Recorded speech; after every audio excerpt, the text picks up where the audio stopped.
Hello, listeners, and welcome back to the Starting Grid podcast, where we discuss news and media related to Formula One races. We discuss the race weekend, and we just kind of review things. We're two guys living on the west coast of the United States. I'm your host, Malik Durojaye, and with me co-hosting, as usual, this is Calvin. Welcome back. Good to be back. Wow. What a race, dude! This weekend, right? It was exciting, right? Oh man, we'll have to get there. Yeah, we're gonna get there. But let's start off with any news that happened over the past week that we want to touch on. I'll be honest with you, I didn't do a very good job of keeping up with everything. But I mean, it's difficult, people. It is difficult to just. I mean, we've got lives. I know you guys do too. But I think. You know, some of the things I heard about Mick Schumacher testing and getting his first taste of F1 cars. Yep, Mick Schumacher. Yeah, he went in one of the practice sessions testing for Ferrari. Yeah, that's and Sauber, right? Was it Sauber or was it? Yeah, he tested for two teams. I think so. Yeah, because he's part of the Ferrari Academy. Yeah. Which is insane because I don't think there's another driver on the grid that can drive two cars in the same season unless they get dropped from like Red Bull to Toro Rosso or bumped up from from another team. But like especially for testing, you don't ever see drivers just like, oh, I'm gonna go test out this car. Let me go test out that one and this one and that. So that's pretty awesome that he got to drive like the best car of the season and like a midfield car. Yeah. Just to see kind of where they fall. I don't know. You might be foreshadowing for the rest of the season, Pierre Gasly. Oh man! Oh god! That might be his situation coming up. Let's not even go there yet. We'll get there. We'll get to that one too. Oh man, Pierre. All right. So Mick Schumacher doing some F1 testing. Alonso jumping back in the car. Yeah, Alonso doing some testing for Pirelli and jumped back into his old McLaren. That guy just couldn't stay away. No. Who retires and then comes back in the second race of the season? The way their cars look at too, this is the bad year to retire. Yeah, they're doing solid.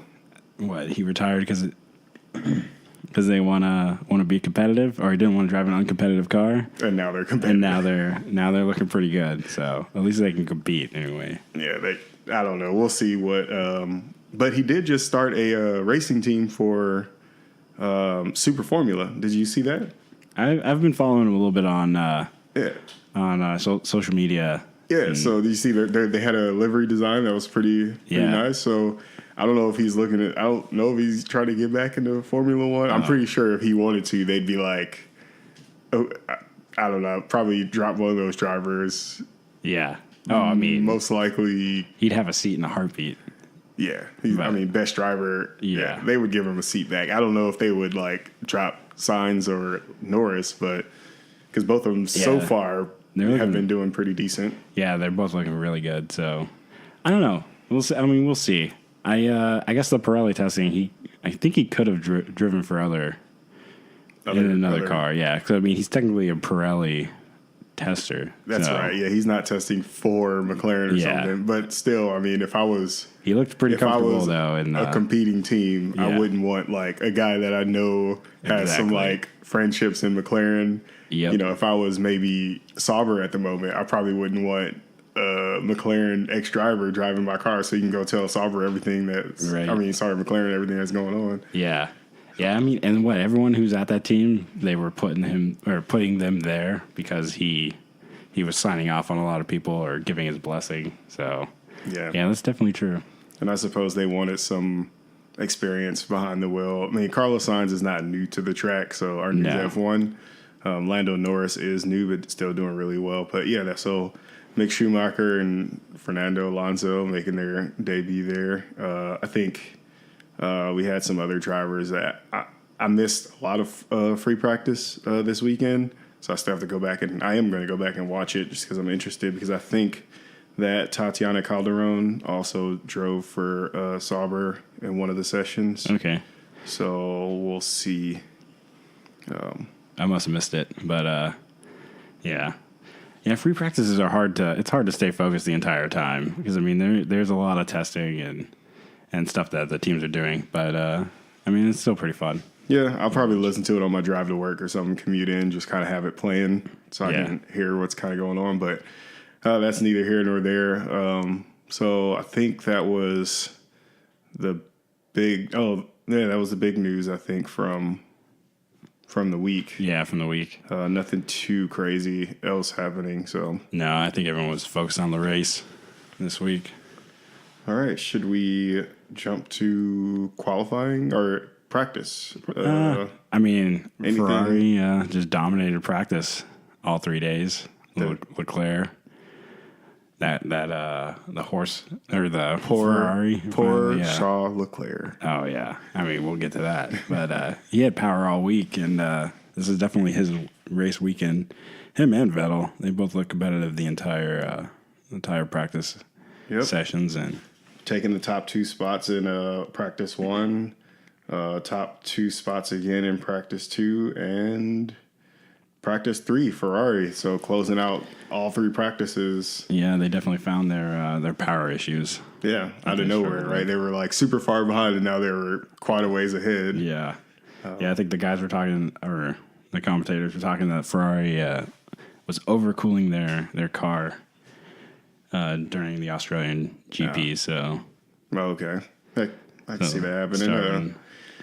We'll see, because I was a little afraid with that Ferrari pace. I'm not so much rooting for Hamilton this year, but I was afraid. I was like, oh man, Ferrari's about to take this and run with it. I'm gonna have to hear all this crap talk from all of the Ferrari fanboy friends that I have, and I wasn't ready for it. And luckily, by the way the race went, which we'll get to, it's didn't turn out that way for Ferrari. No. But for the rest of the season, it's going to be a tough battle for anybody to take down Ferrari if they hold form to what they're doing now. Yeah, they definitely looked very competitive, especially up against the Mercedes. Unstoppable. That's what they looked. Yeah, they definitely found that power. You know who didn't make any changes or improvements? Who's that? Williams.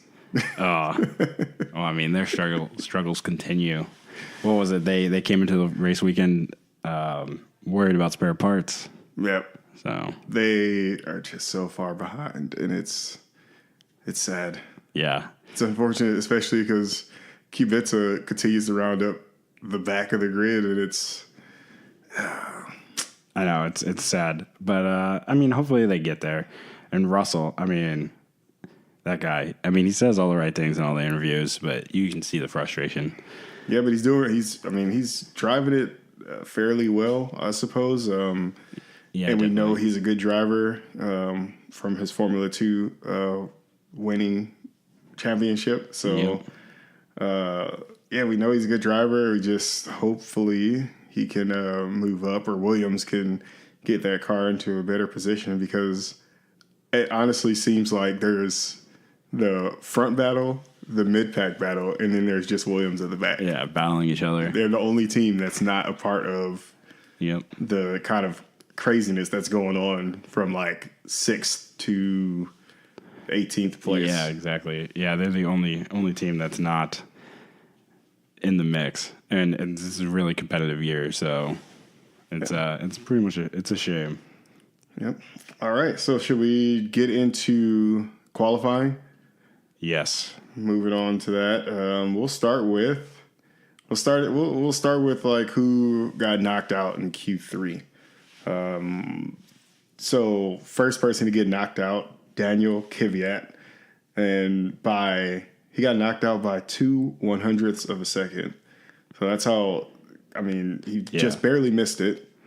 Yeah, that shows how competitive. Right. Just missed it. Antonio Giovinazzi, right behind him, and then Hülkenberg, followed by Stroll, Russell, and Kubica. Oh, I'm sorry. Daniel Kvyat did not get knocked out in the first round. He made it. It was Antonio Giovinazzi that got knocked out first, and he was knocked out by actually 0.2 of a second. So he was quite a ways back. Yeah. And then behind him was Hulkenberg, Stroll, followed by Russell and Kubica. Yeah, I mean, from 15th to 18th, Stroll and Kvyat, I mean, they're all within half a second of each other. So, I mean, they're just a mistake away from making it in the Q2. Right. And it was sad to see Hulkenberg. I don't remember why did they just. I don't remember why he got knocked out in Q1. Or in Q3, did they just misjudge if they were safe or?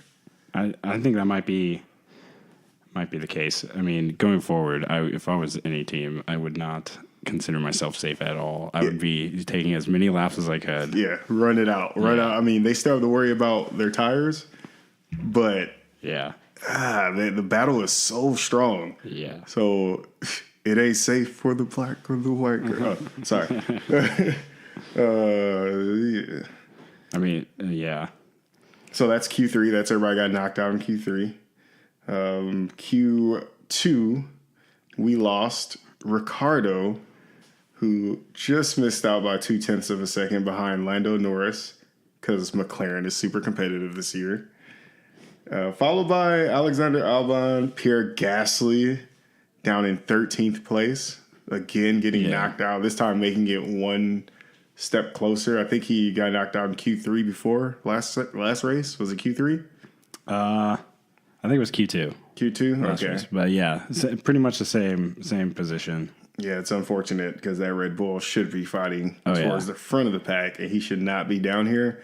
Hopefully, he just needs a couple races to get used to the car. Yeah, I mean, hopefully. But, I mean, by now, I mean, he should be used to the car. I mean, they've had so much testing and so many actual lap time in the car. I mean, he should be knowing how to drive it by now. I don't know what's going on there. If I was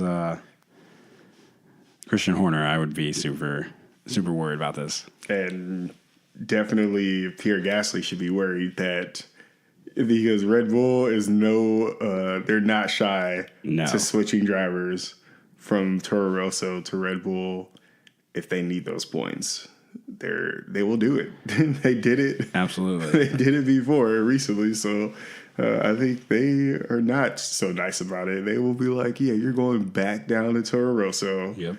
Get some more training laps in. But I'm going to pray for my boy. I'm going to hope that he pulls it back in China or some of the races later in the season. Hopefully he just needs to get his footing, get a little confidence in the car. Mm-hmm. Hopefully, we'll see. Yeah, I mean, hopefully it's just confidence once you're up to the works team. But I don't know, we'll see. After him getting knocked out was Sergio Perez and then Daniel Kvyat. So I mean, again, everyone who got knocked out was within half a second of each other. Yep. So definitely. Right. Moving on to our top 10 finishers. From 10th place, we had Lando Norris, putting the McLaren up there in the top 10, getting all the way to Q1 again. I think last time he qualified in 8th. Mm-hmm. This time he's qualifying in 10th, but then Carlos Sainz was ahead of him.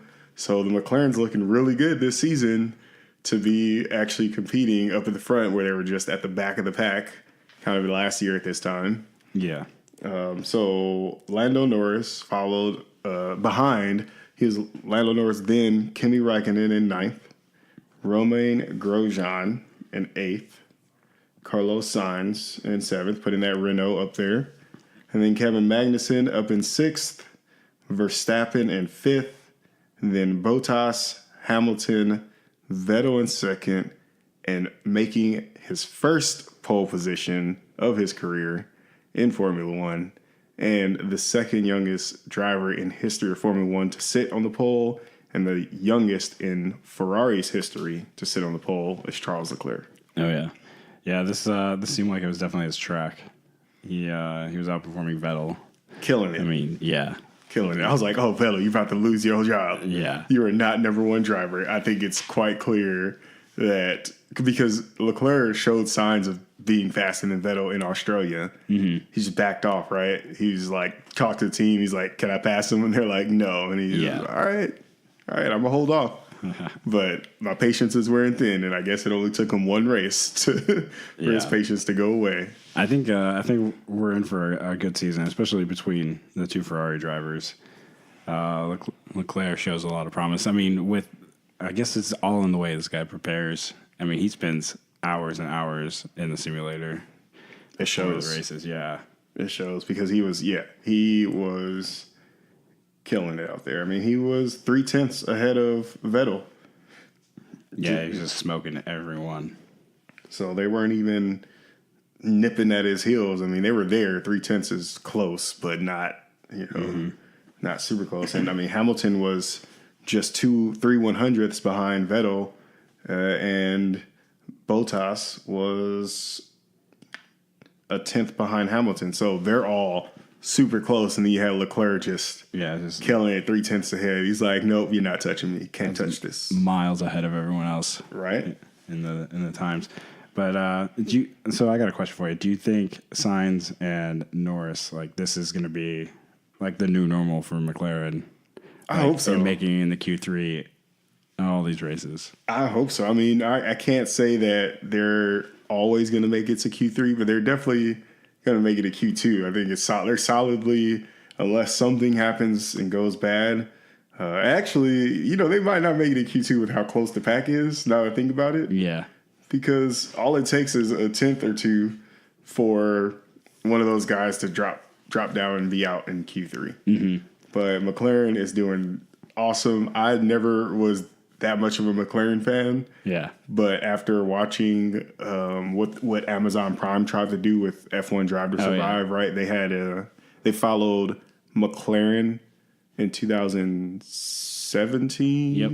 Yeah, I think it was supposed to be like a new racer, like expose on Van Dorn, and it turned into a whole nother thing on McLaren. Yeah, and Alonso and whatnot. So that was cool to get a look inside that team. And then to see their struggles and them coming back, it's exciting to watch them fight to the top. And Lando Norris, Carlos Sainz, they've been doing well with those cars. I'm amazed at Lando Norris because he's a rookie. I don't know how old he is. I know he's super young, but seeing him do that is awesome for McLaren. And that's probably why Fernando is poking his head back in the McLaren garage. He's like, whoa, what changed? Hold on, guys. I only left because you guys were slow. Right. And now you're looking fast. Yeah. I mean, and then that, what does that go to show about the Renault engine? Like, the power's there. But I mean, I guess we'll get into that in a little bit. Their reliability. But they're doing so much better than the actual Renault team. Yeah, they are. Which is crazy. I wouldn't have thought it at the beginning of the season. That's kind of where Renault likes to sit, right? They were giving their engines to Red Bull, and Red Bull was doing so much better than them. And now they're giving their engines to McLaren, and McLaren's doing so much better. Well, not so much, but they're doing better than them. Yeah. I guess they should be used to it by now. But but I mean, what? Alonso was with Renault like mid to late 2000s, and they won a few championships. Oh yeah, they can definitely. Yeah, they can definitely be up there. So can McLaren. I mean, Hamilton won a championship with them, but they tanked. Yeah.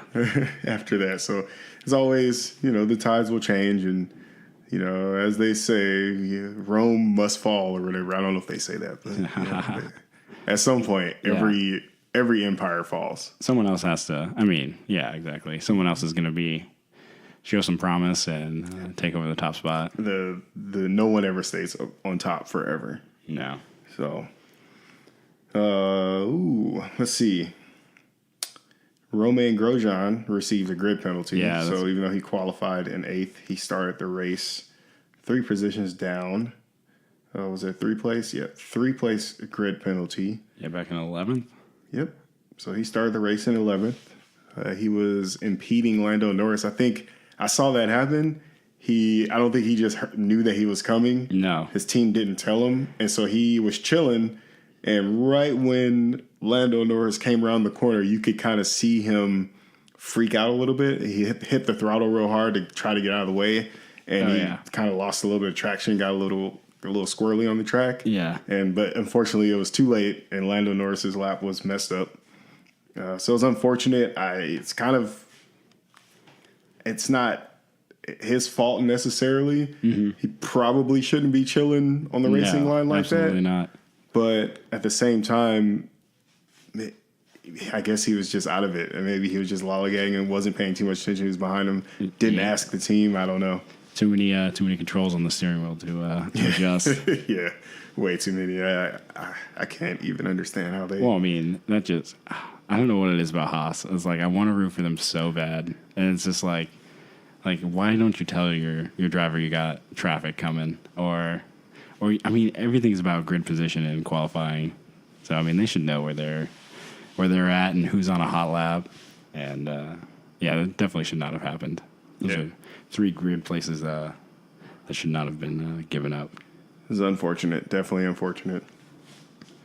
So that was qualifying. I don't think anything else really happened of too crazy importance in qualifying.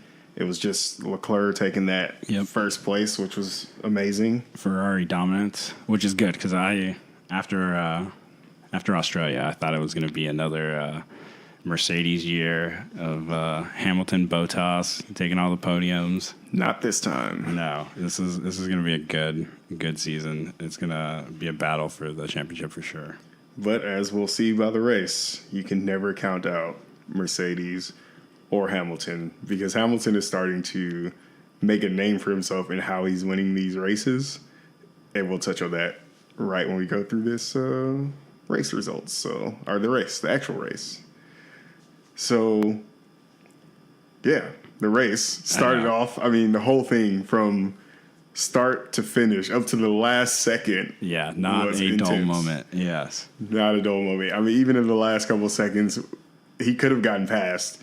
Oh, yeah. Verstappen was trying, but there was just not enough time after the safety car. But, yeah, starting at the beginning of the race.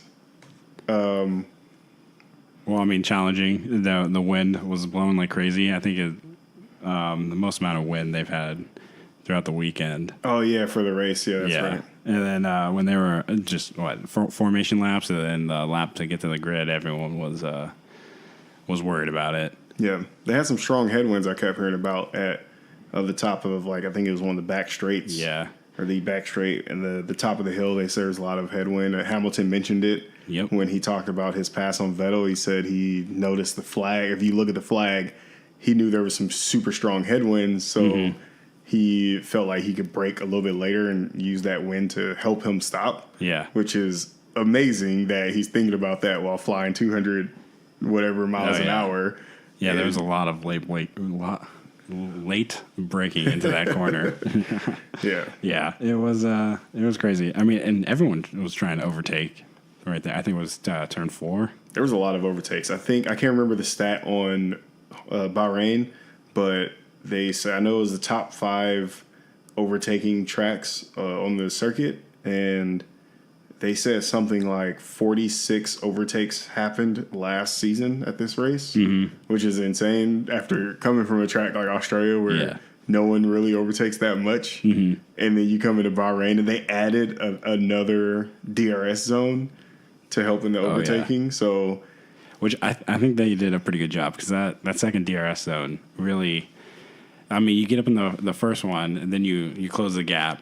And then by the time you get to the second one, you're right there. Yeah, they're bad. The first and second one are back to back. I think it was perfect. Like I see what you're getting at. It was like perfectly spaced to where it didn't necessarily. I don't think anyone actually passed anyone in the second DRS zone. I think it just helped them get a little bit closer. Yeah. From what I remember, maybe there was 1 or 2 passes after that second DRS zone. I think so. Because right after you go through the first one, I think there's maybe 2 or 3 turns, and then you're in the second DRS zone. So it was really quick, and sometimes made it a little awkward because the person would get past. If someone passed them in the first DRS zone, at the end of the first DRS zone, the person behind or the person ahead would still have DRS because of where the zone was, so it kind of allowed them to keep the position. Yeah, and just zoom away. Yeah, it was still a battle, and it made for a super fun race to watch for sure. Absolutely. But yeah, the start of the race, Leclerc got off to a terrible start. Not terrible, but a bad start. Vettel got the jump on him. I don't know if it was jitters or nervousness. Vettel got the jump on him, and then he got passed by Bottas because Hamilton got passed by Bottas. Yes. And he was in third place and almost falling back to fourth and fifth, but he was able to hold it. And then from there, he fought right back to first within 2 laps or something, 3 laps, I think. Yeah. He was back in first place. Definitely in second. I know he was battling with Vettel there for a second. Yeah, I mean, that just speaks to this track with all the overtaking. I mean, even the mistakes. But then, I mean, he couldn't have fought back that well without that amazing Ferrari on this course. So the Ferraris were doing very well. It looked like for a second there, I was thinking that he wasn't ready for. Like I was like, well, he's ready for sure. But what I mean is, for a second, I was thinking that his age or his newness to the kind of Ferrari team is showing because he got that pole position. Then he lost it immediately, and I thought he was going to keep falling back. I was like, that's unfortunate. But then he was like, nope, he got his head right within a split second and fought right back to the front of the pack. Yeah, it was battling back. Yeah, definitely, I don't know, showed a little bit of his inexperience, but he kept his head. Yeah, kept his head, was able to get up there. So, and then after that, just through the race, we had a lot of battling between Hamilton and Vettel. We had battles between everyone. Yeah, everyone was switching places all over the place. Yeah. People going up and down. George Russell and Kubica were fighting for last place. They were even passing each other left and right. So, well, I think only George Russell passed Kubica. Yeah, I don't think Kubica came back at him, unfortunately. But there were a lot of battles. It was an exciting race. Yeah, I don't remember which craziness happened first. Actually, I think. Was it Grosjean that got hit in the third turn or something like that? Had a slow puncture, had to pit. I think the slow puncture was Verstappen. Oh, okay. And then that set off.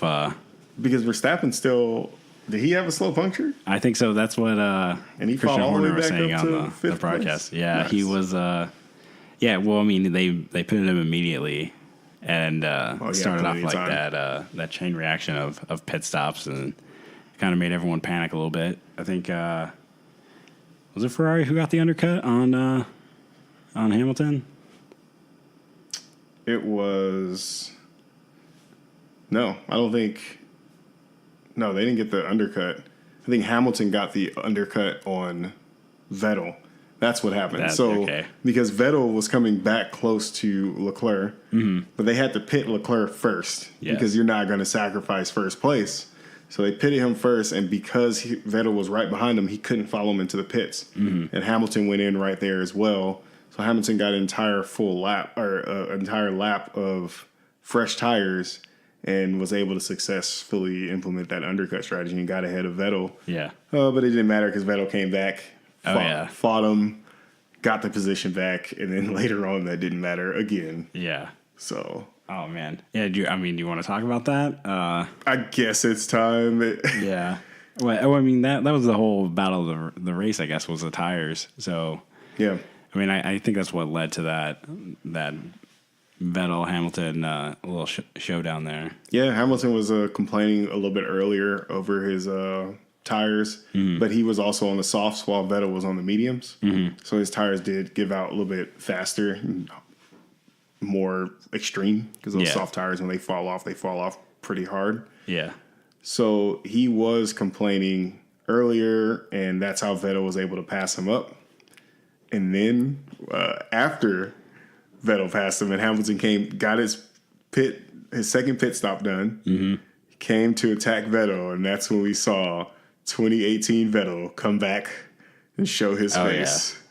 Yeah, couldn't handle the pressure, spinning out. I think that was a lot of the wind there going into that. I mean, you got that tailwind. You could say that, make that turn. You could say that, but I'm gonna say that Vettel has built up a history of failing under pressure on those key moments where that he needs to hold on to something.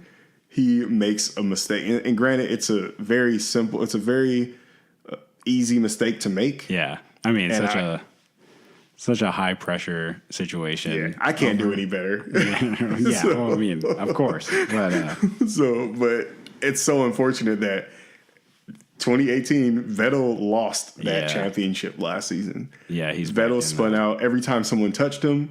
Vettel came off worse. Anytime when he was ahead in Germany, no one was pressuring him, and he ran off in the rain. Into the wall in his home race, and Hamilton came to take the win. Yeah, and here it comes again. So Hamilton's coming to pass him, goes around the outside. Vettel tries to hold it, puts the power down a little bit too much, just ever so slightly. Yeah, and loses. I thought Hamilton touched him at first, and I was like, "Oh, here we go, Ferrari fanboys." When they hit that replay, I was like, "There, no one can say anything. Stop bumping the table." Yeah, I know, Calvin. I'm getting excited over here. You're talking about Vettel. You getting excited, or you don't like Vettel? No, I like Vettel. I want him to see him do well. And these little mistakes. I mean, he needs to. I don't know. He needs to refocus. Stop making these mistakes. Stay competitive.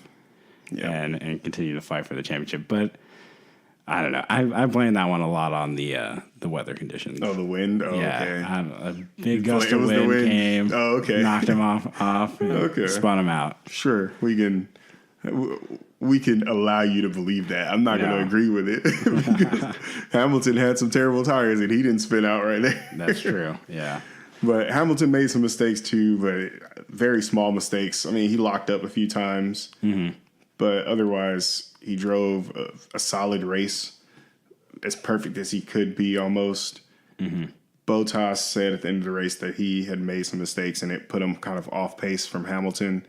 I had Bottas winning. But we'll get into the burrito event later. Oh, man. So like you said, the battle was tires. And for the front pack, the battle was tires because they did have a couple of passes. Leclerc was in front the entire time. He pulled away from everybody. He had like a 10-second lead. So the kid was strong at the track. It was unbelievable. Oh, yeah. So no fighting for him. But for Vettel, Hamilton, Bottas, I mean, once Hamilton passed him, he didn't come under pressure from Verstappen at all. I think that was the only other person behind him. So not a whole lot. It was all about tire management for those top five runners. I mean, with the Red Bull, Verstappen is showing that, Red Bull is competitive as far as their aero, their engineering, everything.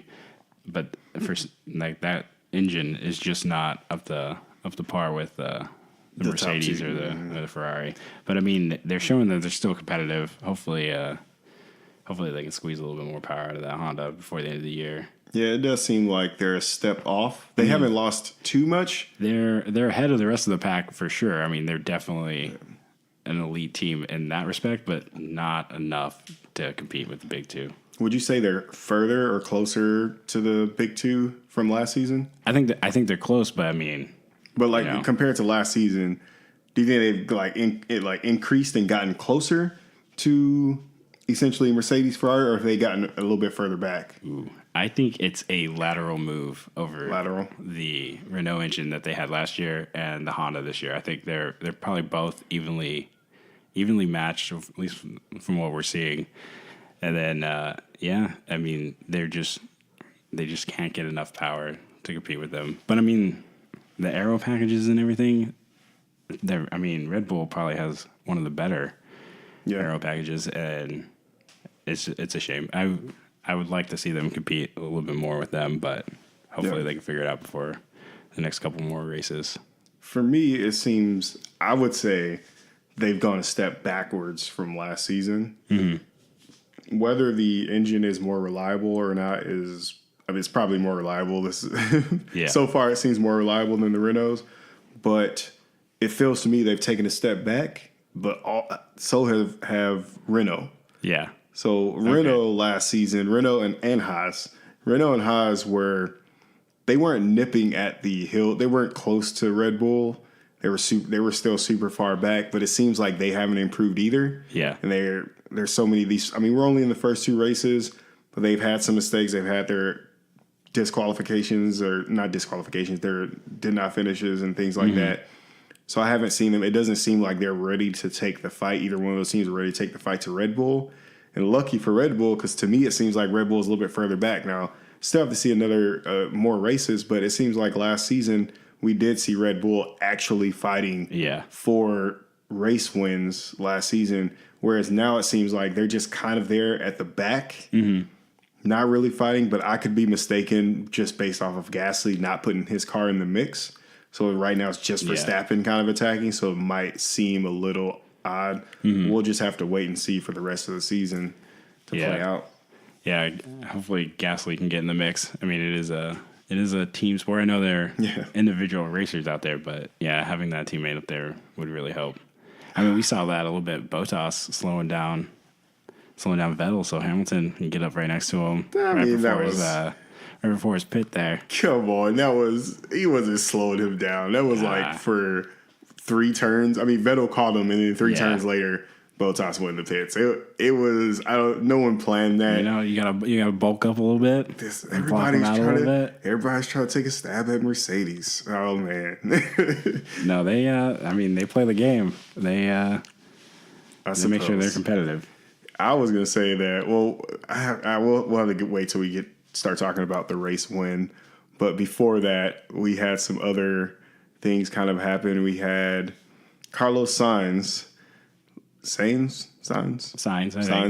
So he had that McLaren in a very good position. I think he was running in like 6th place. Yeah, he was up there most of the race. Yeah, I was like, and it was, not most of the race because, shortly after, it was maybe within the first 10 laps or something, he was up there. And right when I got excited that the McLaren is up there fighting the Red Bull because he was trying to make a pass on Verstappen.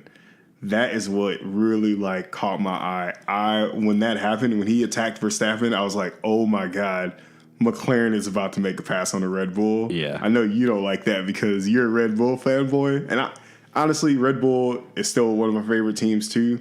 If Mercedes didn't have Hamilton, I wouldn't care that much about them. So Red Bull is my favorite team as well. But just seeing that McLaren take it to him I got excited. I jumped out of my seat. Yeah, it was a little nerve-wracking for me. I jumped off the couch, and then he touched with Verstappen because you never want to pass Verstappen, especially if you're a lower grid car. Verstappen will not like it, and he will always put his elbows out. And he put his elbows out, and Carlos Sainz paid the price. Yes. Dropped all the way down to last place and tried to keep going. Ultimately retired the car, I think, with 3 or 4 laps to spare in the race. But yeah. Well, I mean, Norris ended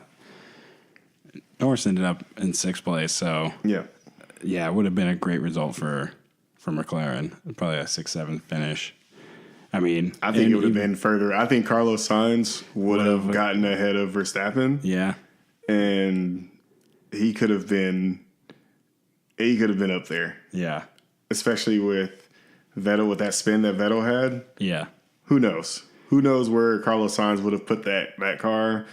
All I know is I think Lando Norris shouldn't. So he should really be in 9th because the Renault's obviously crapping out. That's true. They would have been ahead of him. But Carlos Sainz was actually up there. And if he would have been able to hold that position, that would have been a well-earned position that he got, whether it be 5th or 6th. That would have been amazing. And I was super excited. But then he wrecked out, or not wrecked out with it.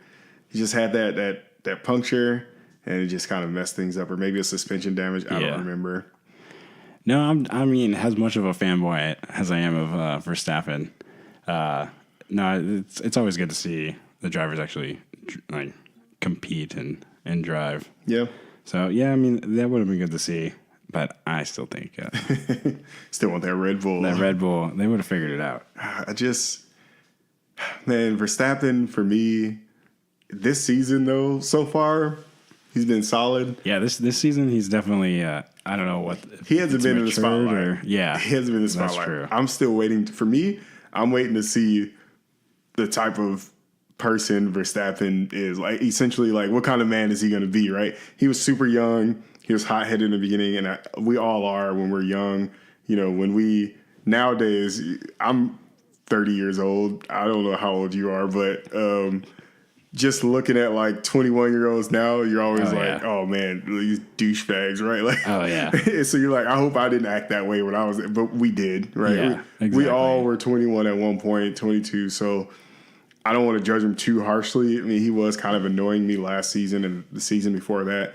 But the second half of last season, I started to like. I was like, okay, actually. You know, he's a solid driver. Yeah. He calmed down. He admitted to some mistakes and things like that. Like, I can respect that. Mm-hmm. I can get behind that. So I'm just waiting to see if that continues or essentially, what kind of person he becomes in his life. Like, who is he really going to be? Yeah. So. No, yeah, he definitely seems like he's matured a little bit. He's definitely picking his battles. He's not driving as aggressively as he used to be, but. Yeah, except when it comes to a McLaren trying to pass him. Yeah.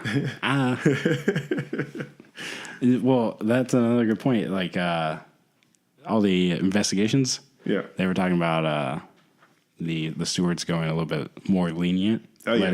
Letting them drive. The only penalty they gave was to Kvyat for speeding in the pit lane. Yeah. So, and there were lots of touches this race. Yeah. I think that's a great direction to go. I mean, obviously, anything like a vote. Oh, my.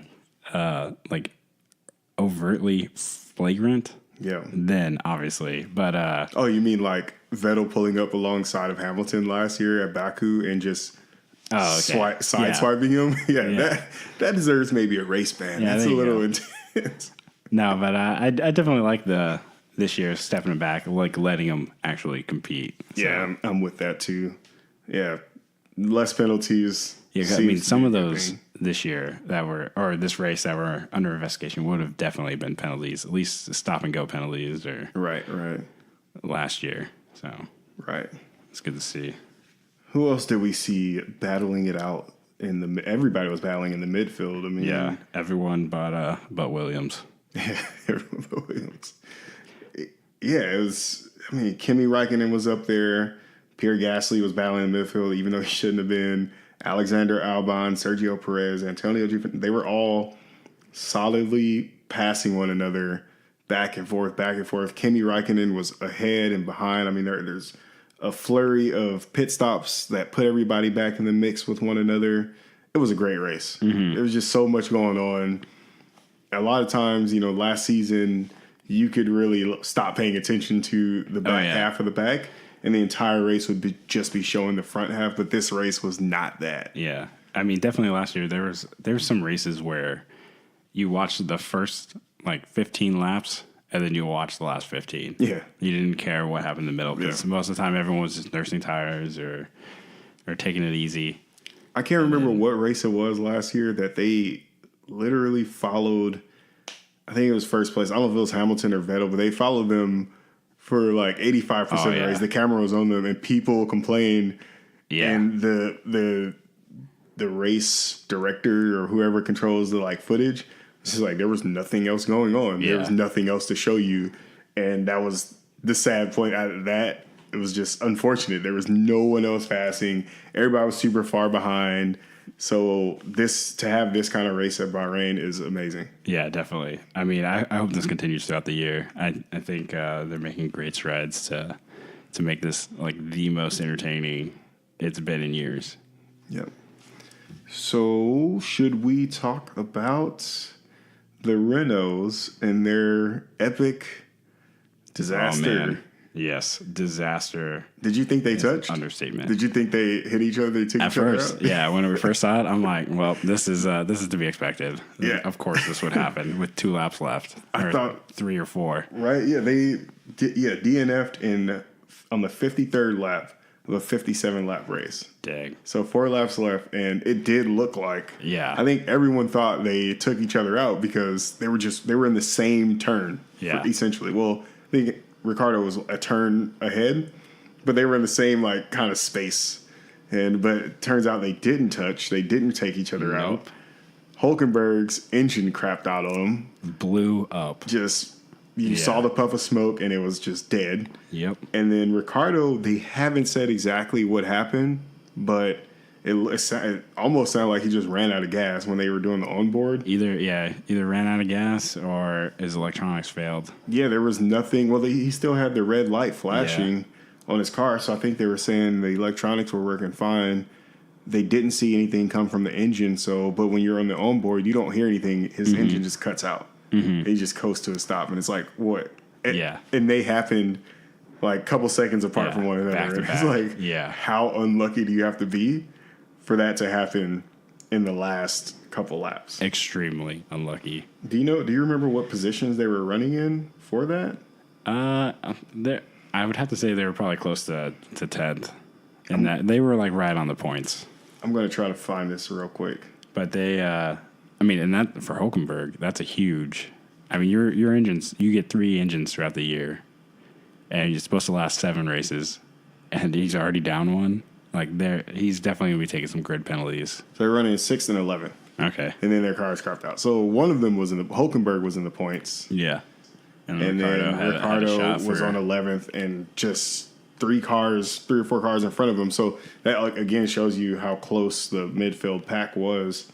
Yeah. Because even though there were so many positions away from one another, to end up DNFing within seconds of one another and being right there, 6th and 11th were right by each other. So everyone had a chance for points there at the end. There was no safety. No. For anyone. So, but it's unfortunate there were no. Yep, their bad luck continues. Yeah. So, what is next? Are we at the end of the race now? Are we at the big thing that happened? Is that I think so. This time? The unfortunate events. Hold on. Let me sit down. Oh, I'm already sitting down because this was big. This was ginormous. You go. So, Leclerc, the victory is within grasp. And then, what was it, his turbo? Not only within grasp, he had the victory in his hands. Yeah. Right there in his hands. He was holding on to it. He had victory by his balls. He was holding victory by the balls, and victory was his little... Yep. that first place podium was right there. Oh, man. And then mechanical issues. It was his MGUH. MGUK? Was it K or A? One of those. It was either the H or the K. Oh, the H or the K. And it was one of his energy recovery systems. Yes. His batteries were not recharging. Nope. So lost a bunch of power. There were 15 laps left or so. Yeah, I think it was closer to 10. 10 laps left? Yeah. It was, oh man. Lost power. Hamilton was about 12 seconds behind him. And then that gap just closed. It fell rapidly. Very fast. Yeah. It was looking like Verstappen was definitely going to pass him. If not, at the end, yeah. On the last lap, probably. So let's just walk the listeners through this. So Leclerc was about 10 or 12 seconds ahead of Hamilton, somewhere in that range. I think it was much more than that, actually. It was a lot. Like, the race was... He was well ahead of Hamilton. Yes. Engine... recovery system craps out, stops working, Hamilton starts lapping much faster than him. The race was only 15 laps left, 12 laps left, something like that. And Hamilton just closing that gap, dropping 2-3 seconds per turn. Mm-hmm. And if you don't know the energy recovery system, when you lose that, you just lose. It's essentially like dropping your horsepower. Probably 50 to 70 horsepower. You just don't have that power anymore because you're getting no more energy regeneration. Yeah. It's just... I think they said 160 horsepower. A lot more than 50. Yeah. So you lose so much horsepower. And it was so sad because he, youngest pole sitter and all that. So Hamilton ends up passing him. And then he was afraid that Bottas... So actually, Bottas did pass him. Yeah. So he gets passed by Bottas. But behind Bottas, I think... So Hamilton was behind Leclerc, but Bottas was 30 seconds behind Hamilton. Mm-hmm. And they initially thought that Leclerc had enough, that 30-second gap was enough for him to make it to the end of the race. Yeah. Because there was only about 5 or 6 laps left. Yeah, it's still coming at this point. So they said, you'll still come in second place. Just hold on to this. but they were wrong. Oh, yeah. By a lot. I mean, the 30 seconds went away within 2 laps. Yeah. They said he was down, like, Christian Horner came on the radio, was telling Verstappen that he was down 40 kph. Yep. Like, that's a huge amount. That's a lot.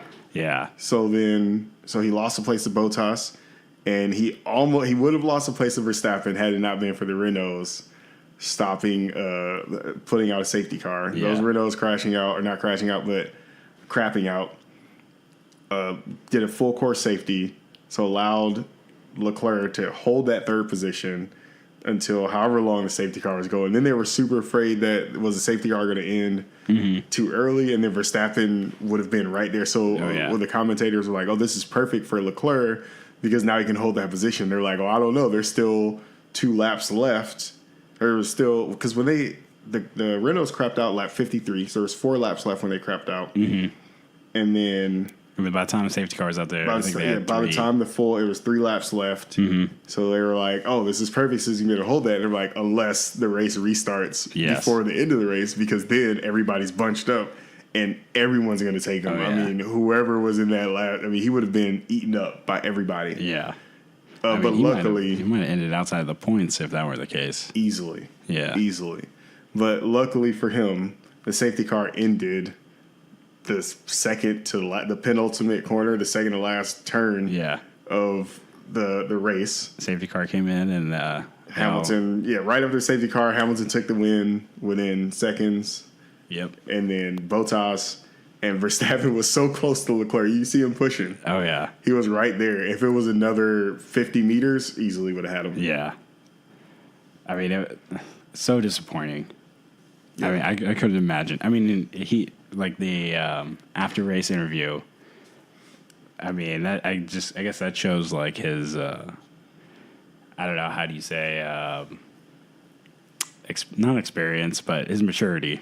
Yeah, I guess. Yeah, and I mean, super upset, obviously, but still like super happy with the car, all the work they put in. Just not the result he wanted, unfortunately.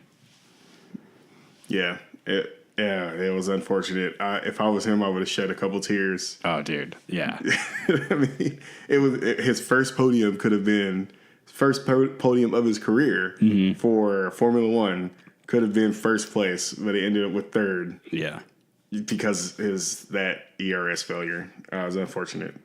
But that leads me to what I was saying earlier in the podcast about Hamilton making a name for himself for putting his car where it needs to be every single time. That's true. Yeah, he's consistent. Do you not realize that Hamilton, the last half of the season of 2018? Yep. That was, again, Vettel's lost those races, right? Just not steady, not making any mistakes. Yeah, consistent. Always, Mr. Consistency is what Hamilton needs to be, because he doesn't. I mean, granted, he does complain, not a whole lot, but he does complain about things. But that doesn't stop him from putting in those lap times. It doesn't stop him he doesn't give up. He's always just pushing, because you never know what's going to happen. And just like last season with Vettel, making those mistakes and things like that. And now again, we're back in Bahrain 2019, and Hamilton's just like has seemingly accepted second place. He's just there, and he's like, "I know I'm not going to catch Leclerc. Just going to hold off Vettel." And because Vettel spun out, but. He was good. He was like in second because Bottas was 30 seconds behind him. He was like, "All right, I'm going to take second." And then with that engine failure for Leclerc, he just... Right place, right time. Always. Yeah. Always the right place, right? It's the epitome of staying in your lane, doing what you have to do, just keeping your head down, never giving up, and just, that's why he gets paid so much money, because... The man doesn't really put a foot wrong a lot of times. He's always just there. Yeah. Don't make a mistake in front of Hamilton. Don't do it, because he's going to eat it up. So I was thinking about this. Do you think that Hamilton would have reacted the way Leclerc did? Like, yeah, obviously Leclerc was bummed, but I feel like if it was even Verstappen, if this happened to Verstappen, he would have threw a fit. But I kind of get the feeling that Hamilton might have as well. Like, the way Leclerc handled it, I don't think a lot of drivers would have would have been that calm about the situation. Well, I'll disagree because I think Mercedes have lost races last season, right? Hamilton when do you ever see Hamilton blow up? Or he's been this like Mr. Nice Guy for a long time. It's been upsetting a lot of people because sometimes he's his whole oh, these are the best fans in the world at every other race or something like that. For the last 2 or 3 seasons, he hasn't really been too overly aggressive with his emotions at the end of the race. He's always like, well, I haven't seen the footage yet. We'll see, but it's unfortunate, So I think what it really shows is that Leclerc, unlike Verstappen, Leclerc has a lot of maturity to him. Yeah, definitely ready for that position. Yeah, so Leclerc it's almost like, act like you've been here before. Yeah, that's true. So that's true. I mean, I don't know what it is about Hamilton. I mean, I really like him. Obviously, he's it probably doesn't sound like I like him, but he's super competitive and like at the top of his game, and you have to respect him. But some part of me thinks he would have complained about it. All right, you show me after this done recording. You show me one footage of Hamilton losing his cool, and I'll believe you. Yeah. And on the next podcast, I will call you the king of whatever. I don't even know. I'll look into it. You're not going to find it because Hamilton's always chill. He doesn't badmouth people. Like maybe one time I've heard him badmouth somebody. No, yeah, I don't think he's like, specifically calling people out, but yeah. Well, or if you listeners want to let us know, I mean, you can always comment on the iTunes page, or we have an email address, actually. I don't remember what it is at the moment. Yeah, we definitely got to find that. Hold on, I can look it up right now. Dude, we need a email. We need a Twitter, Instagram. You can email us at startinggridusa@gmail.com. So if you have any comment on the Hamilton Leclerc, I think we're opening this up for like a can of worms here. Like, yeah, we're gonna get a whole bunch of you sucks and yeah, a whole bunch of Hamilton haters. There's a lot of Hamilton haters out there. I'm not gonna lie, but I think there's always haters of anybody that's at the top, right? Anybody at the top is gonna have. Oh, exactly. I mean, they have a huge target on their back, so... Yeah, except maybe Leclerc. Honestly, I can't see a lot of people not liking Leclerc. He's a nice guy. Yeah. No. I mean, he gained a ton of fans this weekend. Definitely. I mean, even over last year, I mean, his rise... What he did with that Alfa Romeo Sauber, so... I mean, definitely a ton of fans. Yeah. All right, so that's the race. Yeah, the race. Next week is China. China. What? 2 weeks from now. A fortnight. I would say, is it a fortnight? Is that what a fortnight means? A fortnight means 2 weeks. Yeah. I never knew that. The more you know. I know. We're getting the Sky Race feed, and I'm picking up all the old English terms. Nice. Oh, look at that. Us Americans, you trying to become English now? Yeah. All right. So, but before we end, we have to get into the burrito bet. Oh, man. Hopefully you wrote them down because I do not remember. I definitely wrote them down. Let me get them pulled up here.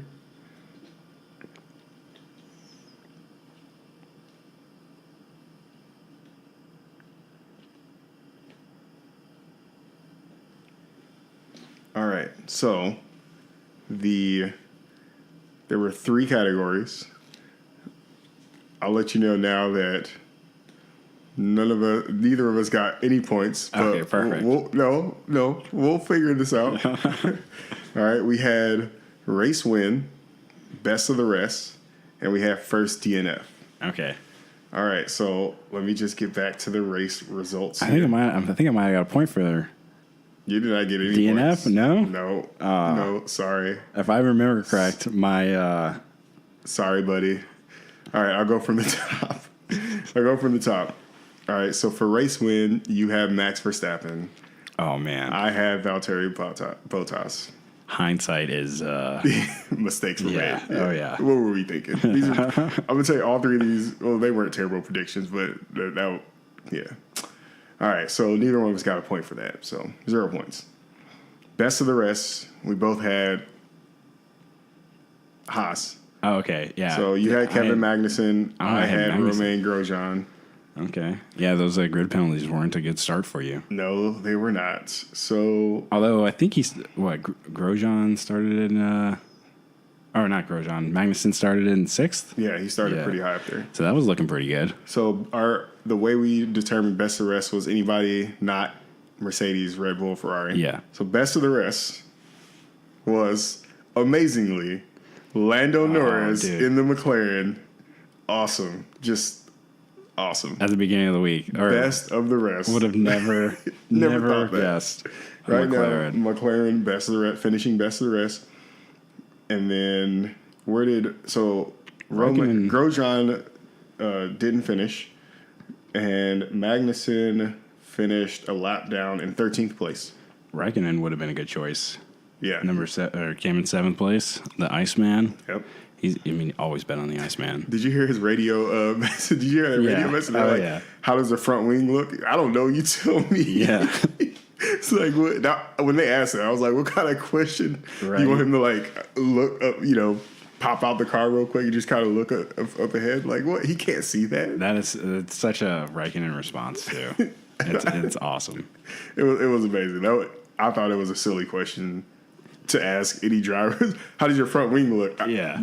I don't know, bro. You tell me. What do you mean? So, all right. And then first DNF you had Williams, and I had Racing Point. Oh, dang. I didn't go with Renault on that one. And of all the hate I've been talking all year long, I would have thought I would have went with Renault, which would have been close, but it would have been close. It was not correct. The first DNF was, in fact, Haas. Yeah. So Grosjean was the first DNF. Carlos Sainz. So I don't know. Carlos Sainz DNF'd, but at lap 53, which I think he just gave up. He just pulled into the pits and he's like, all right, we're done. Once the safety car came out, he's just like, all right, I'm done. Yeah. There's no points. There's no reason to finish this race, which is, I think it's a terrible mentality. I don't know why they always finish the race, right? Never give up. Well, I mean, if everybody from the 11th down just went into the pits at the end of every the last 3 laps of every race, people would be like, oh yeah, this is crap. Yeah. What? So I thought it was super weird. Maybe he had good reason for that. So yeah. So 0 points for either of us, but we can still make this burrito happen, because what we're going to do, and I think this is in your favor. So just FYI. Okay. We'll just see who was closest, basically. So starting with the race win, you have Verstappen, Bottas. So I get the point for Bottas. I get half a point for Bottas because he was closer to the race win, right? Okay, all right, that works for me. Best of the rest, you get half a point for Magnussen because he was closer. And then DNF, well, I don't know how to do DNF, Williams, or Racing Point, whoever was last. Yep. Well, if we go with last, then Williams was last, so that's half a point for you. I guess we could do that. All right. Worst position finish if your car. Well, that was just right. That's how we got figured out now. So yeah, I mean that works for me. All right, people, you heard it here. The first burrito bet winner is Calvin. Yes, the great one. Yeah. Oh man, Iceman Jr. Oh man. Man. See, you should never bet me. I'm gonna get such a huge ego from this. Oh man, no. I like extra guac on my oh god, on my burrito. Oh no. All right, now I'm gonna get you a Taco Bell burrito. What are you talking about? Okay. All right, a burrito's a burrito. No, I'm just kidding. All right, so let's go we're going to make this a reoccurring thing, right? So, all right. Do you want to do it now, or do you want to do for the race preview next weekend? Oh yeah, we don't have to do it now, right? Because next weekend's. All right, cool. So no burrito bet. This gives me time to think about it. Time for you to pay off that bet. Yeah, it gives me time to put Leclerc for always winning. All that. I think he's going to be a season favorite going forward. He is going to be interesting. So, all right. Anything else about the weekend that we may have missed? I don't think so. An exciting race. I hope many, many more this season are just like that, just as exciting throughout the entirety of the race. Yeah, same here. Hoping for some great races. I mean, that's all we can ask for as fans. Yeah. We got China next, April 12th. The Heineken Grand Prix. I am stoked. I'm going to go pick up a 12-pack. I love me some Heineken. Nice. What time? Let me look at what time that race is going to show for us. It's a good question. Probably it's going to be it's not too bad. It's at 11:10 at night, Saturday night. All right, perfect. That's a good Saturday night. Yeah. Definitely have a couple of six-packs. If you finish off a 6-pack by the end of the race, it'll be good. And after that, we're going to Baku and then Spain. So, got some interesting races coming up. Those are always exciting. And the season, I feel like it's going to fly by. Now I'm a little sad. Like, no, slow down. Yeah. Well, I was looking at the schedule this year. There's no triple header like there was last year. Yeah, so always, I think all we're going to get is a back-to-back race weekends. But, no triple header, which was unfortunate because that was a great. Yeah, it was right. Fun. Last season, it was right after the break, right? So right after the summer break, race. Yeah, so much. Yeah.